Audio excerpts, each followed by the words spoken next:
No one warns you that getting an ADHD diagnosis doesn't just bring relief, it can also bring grief. And that grief doesn't always look like sadness. Sometimes it's anger, sometimes it's confusion, sometimes it's relief and sadness and curiosity all at the same time. And for some people, it doesn't arrive straight away, it sneaks in later. Hi, I'm Amy Milnes, otherwise known as the Wise Owl Coach. Welcome to my ADHD Awareness Month mini-series where I share insights, lived experience, and practical strategies to highlight the many faces of ADHD and support more inclusive workplaces. And before we cover anything else off with this topic, just a little disclaimer here. This is not about blaming our parents, blaming our caregivers, or blaming our teachers. Many of them were doing the best that they could with the very limited understanding that existed back then. In my case, growing up in the 80s and 90s, back then in Australia, ADD, as it used to be called, was mostly associated with boys who were visibly energetic or physically restless. You know, the ones that couldn't sit still in the classroom. The kind of presentation that teachers could easily spot and call out. Also something that medical professionals could easily diagnose as well. If you were quiet, internally busy, or the daydreamer, it simply wasn't on the radar. So this isn't about blame. This is about finally understanding and finally having the language to articulate all of our experiences. Neurodivergence has always been around. We've just got better technology and better information to understand it now. For me, the grief, once I received my late diagnosis, came in layers. The misunderstood version of me, the daydreamer, the one who was not concentrating, who was too emotional, who was careless, forgetful, or not living up to her potential. Grief for all the years that I thought I was dumb.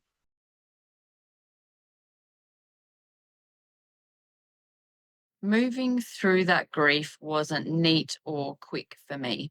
I use many different modalities to process my grief. I journaled, I talked with other late diagnosed ADHDers, I got coached, I spoke about it endlessly with my husband, and I still do. I also gave myself the time and the space to feel everything. Part of my grief was expressing anger, expressing sadness, really feeling all of those feelings without correcting myself or labeling these feelings as bad, without forcing myself to rush through it.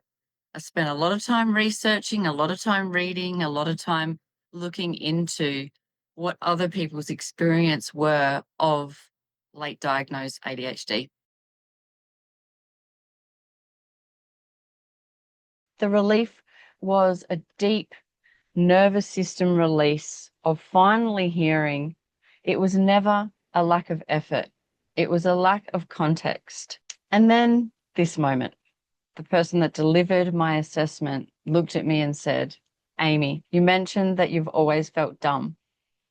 I want you to know you are incredibly intelligent." And what I see is someone who has found creative and resourceful ways to not only survive, but to genuinely thrive. And I cried.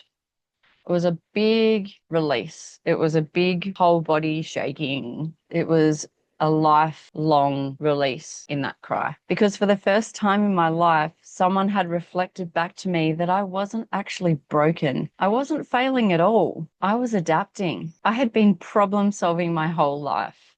And being seen like that felt like a warm blanket being wrapped around little Amy, the girl who had tried so hard for so long and never felt like she was enough.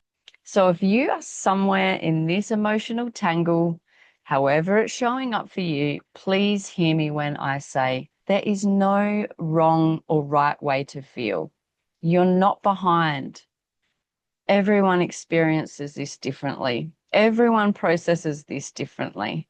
And whatever's coming up for you, you are just finally processing what your body was once too busy surviving to feel. And if you're in that place of wanting to maybe gently rebuild some self-trust, I've created a free ADHD-friendly progress tracker to help you to actually see the progress that your brain often dismisses. Well, if your brain's anything like mine, and if your brain's anything like a lot of the ADHD people that I work with. So I'll pop the link for that right here on the screen, and I'll also pop it in the description and pinned comment below. I also just wanted to say, if this is bringing up a lot for you, please don't go through this alone. Whether you can reach out to a trusted friend, whether you have an ADHD informed professional, a support line, or a safe ADHD community, you deserve support that truly understands. I'll include a few options in the description below as well, just in case you need them. And a reminder for you, you don't have to have it all figured out. I'm really glad you're here, and I'm looking forward to sharing more with you here on the channel. And if you feel like connecting beyond YouTube, you'll also find those details in the description below. Thanks for tuning in. If this resonated, please share it with someone who might find it helpful, and follow along for more conversations on ADHD and inclusion.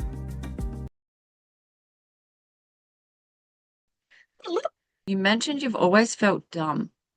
I want you to know you are incredibly intelligent. Whoa, this is a big one. Oh, shake it off, as Taylor Swift would say. Shake it off, shake it off. What are my eyes doing? They're crying salty tears. Do do do. Okay, let's try this again.